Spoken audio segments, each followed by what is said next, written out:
اسرائیل نے 1950 کی دہائی میں ایٹمی ہتھیار بنانے کے لیے تگ و دو شروع کی تھی۔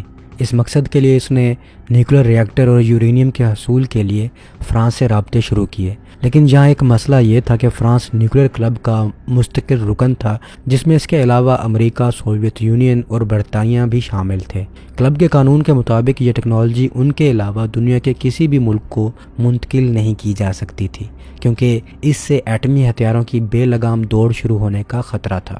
اسرائیلی وزیر اعظم ڈیوڈ بن گوریان نے ایک مرتبہ ایک پریس کانفرنس میں کہا تھا کہ اسرائیل کو اپنی دفاع اور بقا کے لیے ایٹم بم کی اشد ضرورت ہے، کیونکہ ہم نہیں چاہتے ہیں کہ یہودی نسل ایک بار پھر بھیڑ بکریوں کی طرح کسائیوں کے ہتھے چڑھ جائے۔ کچھ عرصے بعد اسرائیل نے اپنے صحرا نیگو میں ڈیمونا نیوکلیر پلانٹ کی بنیاد رکھ دی۔ سرکاری سطح پر تشہیر کی گئی کہ یہ پلانٹ زرعی ریسرچ کے لیے تعمیر ہو رہا ہے۔ ڈیوڈ برگمین جو سابقہ جرمن یہودی سائنسدان تھا، اس نے 8-10 ذہین ترین یہودی ماہرین کو ساتھ ملا کر اس پروجیکٹ پر کام شروع کر دیا۔ ڈیوڈ برگمین مشہور عالم سائنسدان البرٹ آئنسٹائن کے ساتھ کام کر چکا تھا۔ اس کے بعد اسرائیل نے ایک مرتبہ پھر در پردہ فرانس کے ساتھ ایٹمی ری ایکٹر کے لیے بات چیت شروع کی۔ بالآخر 1956 میں فرانس نے اسرائیل کو 24 میگا واٹ کا طاقتور ری ایکٹر بما وافر مقدار میں یورینیم اور ماہرین فراہم کر دیا۔ یہ منصوبہ انتہائی رازداری میں شروع ہوا۔ موساد اور شینبیت نے پلانٹ کے ارد گرد کے ایریا میں سخت حفاظتی انتظامات کا بندوبست کیا۔ اس کے ارد گرد جگہ جگہ اینٹی ایئر کرافٹ گنیں نصب کی گئیں۔ اسرائیلی آرمی پلانٹ کی حفاظت کے لیے اس قدر حساس تھی کہ ایک مرتبہ تو اس نے اپنے ہی ایئر فورس کے ایک میراج لڑاکا طیارے کو مار گرایا تھا۔ یہ طیارہ اپنی کسی مشن سے واپسی پر غلطی سے پلانٹ کی فضائی حدود میں نکل آیا تھا۔ آرمی والے سمجھے کہ شاید یہ دشمن طیارہ ہے اور پلانٹ پر حملہ کرنے آیا ہے۔ اسرائیل نے اس پروجیکٹ کو صیغہ راز میں رکھنے کی ہر ممکن کوشش کی، لیکن امریکہ اور سوویت یونین کو اس کا پتہ چل چکا تھا۔ 1960 میں ایک امریکی جاسوس طیارے U-2 نے انتہائی بلندی سے ان تنصیبات کی فوٹوگرافی کی تھی۔ امریکی احتجاج پر اسرائیل نے موقف اختیار کیا تھا کہ صحرا میں زیر تعمیر عمارت ایک ٹیکسٹائل مل کی ہے، جبکہ کچھ دن پہلے ہی وزیر اعظم نے اپنی پارلیمنٹ کو خطاب کے دوران کہا تھا کہ یہ نیوکلیر پلانٹ بن رہا ہے جو صرف اور صرف ریسرچ کے مقاصد میں استعمال ہوگا۔ پلانٹ کے لیے مزید یورینیم کی سپلائی کے لیے موساد کے اس وقت کے ہیڈ ایزر ہیرل نے نیوکلیر ایکسپرٹ برگمین سے ملاقات کی۔ انہوں نے ایک خفیہ پلان پر اتفاق رائے کیا۔ ایک صہیونی یہودی ریسرچ کیمسٹ ڈاکٹر زلمان شاپیرو، جس نے پہلے امریکی ایٹم بم کی تیاری میں امریکی اور برطانوی سائنسدانوں کی ایک ٹیم کے ساتھ کام کیا تھا، اسے 1957 میں دوبارہ امریکی نیوکلیر ریسرچ پروجیکٹ میں ملازمت مل گئی تھی۔ اس نے امریکہ میں ایک firm nuclear material and equipment corporation کے نام سے قائم کی، جو اسرائیلی حکومت کی سرمایہ کاری سے چل رہی تھی۔ اس کے کچھ عرصے بعد CIA کو شک ہو گیا تھا کہ ڈاکٹر زلمان، جو اکثر اسرائیل آتا جاتا تھا، اپنے ساتھ کچھ حساس انفارمیشن بھی سمگل کر رہا تھا۔ امریکی اٹامک انرجی کمیشن نے بھی تفتیش کے بعد پتہ چلایا کہ واقعی ڈاکٹر زلمان کچھ اس قسم کی سرگرمیوں میں مصروف تھا۔ اس کے علاوہ پلانٹ سے 206 پاؤنڈ افزودہ یورینیم بھی غائب ہو چکی تھی۔ آخر امریکی حکومت نے اس فرم کو فوراً بند کرنے کے احکامات جاری کیے۔ CIA کے اندازے کے مطابق افزودہ یورینیم کے علاوہ عام یورینیم بھی 200 پاؤنڈ کے قریب فرم سے چوری کر کے اسرائیل پہنچائی گئی تھی۔ ایک امریکی عدالت نے فرم پر ان بے قاعدگیوں کے جرم میں $10 لاکھ کا جرمانہ عائد کیا۔ 1967 کی عرب اسرائیل جنگ کے بعد امریکہ نے یورینیم کی سپلائی کے متعلق اپنے قوانین اور بھی سخت کر دیے۔ دوسری طرف فرانس، جو کسی زمانے میں اسرائیل کا زبردست حامی اور مددگار رہا تھا، کی پالیسی میں بھی یکلخت تبدیلی آ گئی۔ فرانس کے صدر جنرل ڈی گال نے اسرائیل کے ساتھ اپنے تمام عسکری ساز و سامان کے معاہدے کالعدم قرار دے دیے۔ یوں اسرائیل کے لیے اپنے نیوکلیر پروگرام کے لیے تابکار مواد کا حصول مزید مشکل ہو گیا۔ اسی سال موساد کے سربراہ ایزر ہیرل نے ملازمت سے ریزائن کر دیا تو اس کی جگہ میر امیت نے چارج سنبھالا۔ نئے سربراہ نے وزیر اعظم کو یقین دہانی کرائی کہ وہ اتنی یورینیم کا بندوبست کر کے دکھائے گا کہ وہ کم از کم 20 ایٹم بمز کے لیے کافی ہوگا۔ موساد نے اس مقصد کے لیے اپنے تمام ایکسپرٹ ذرائع بروئے کار لائے۔ ایک امریکی جریدے رولنگ سٹون کے مطابق موساد نے یورینیم کے حصول کے لیے ایک خصوصی ٹیم تشکیل دی، جس نے دنیا کے مختلف ممالک میں بڑی تگودو کی۔ ان کے کچھ اہلکاروں نے، جن کے پاس آنسو گیس کے کنستر تھے، فرانس میں چند ٹرکوں کو اغوا کر لیا تھا جو یورینیم کے کریٹ کسی دوسرے شہر لے جا رہے تھے۔ موساد نے مغربی جرمنی میں بھی ایک ڈمی کمپنی قائم کی، جسے ایک سابقہ German air force pilot Herbert Robert شلزن کے حوالے کیا گیا۔ اس نے یورینیم کی باقاعدہ قانونی طور پر خریداری کے لیے اس فرم کو استعمال کیا۔ موساد نے اس کے بدلے اسے اچھی خاصی رقم ادا کی تھی۔ مارچ 1988 میں چلزن نے بیلجیم کی ایک کمپنی جس کے پاس افریقہ سے درآمد شدہ یورینیم آکسائڈ کا اچھا خاصا سٹاک تھا کے ساتھ رابطہ کیا۔ اس نے کمپنی کے ڈپٹی ہیڈ کو، جو یورینیم ڈویژن کا انچارج تھا، کہا کہ اسے یہ مواد اپنی فرم میں پیٹرو کیمیکل کی تیاری کے لیے درکار ہے اور وہ اسے مراکش لے جانا چاہتا ہے۔ کچھ دنوں کی بات چیت کے بعد بالآخر ان کے درمیان سودا طے ہو گیا اور مذکورہ کمپنی کو 85 لاکھ ڈچ مارک کی ادائیگی کر دی گئی۔ یہ رقم ایک سوئس بینک کے ذریعے ادا کی گئی۔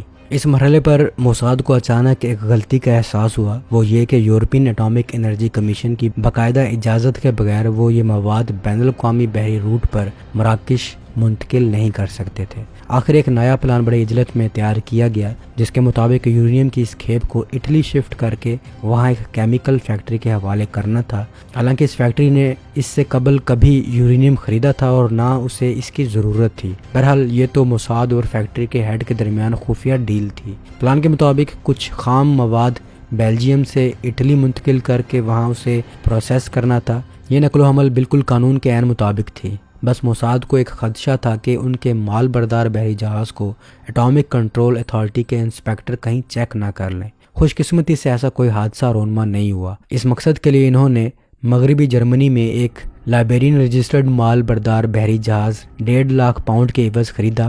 اسے خریدنے والا ایک ترک نژاد باشندہ تھا۔ اکتوبر کے مہینے میں موساد نے آپریشن یورینیم شپ کا آغاز کیا۔ یورینیم کے 560 بیرل، جن پر لفظ پلومبیٹ پینٹ کیا گیا تھا، اس بحری جہاز پر لادے گئے۔ 15 نومبر کو یہ جہاز اینٹورپ کی بندرگاہ سے بظاہر اٹلی کے لیے روانہ ہوا، لیکن وہ اطالوی ساحل کے بجائے بحیرہ روم میں مشرق کی طرف مڑ گیا۔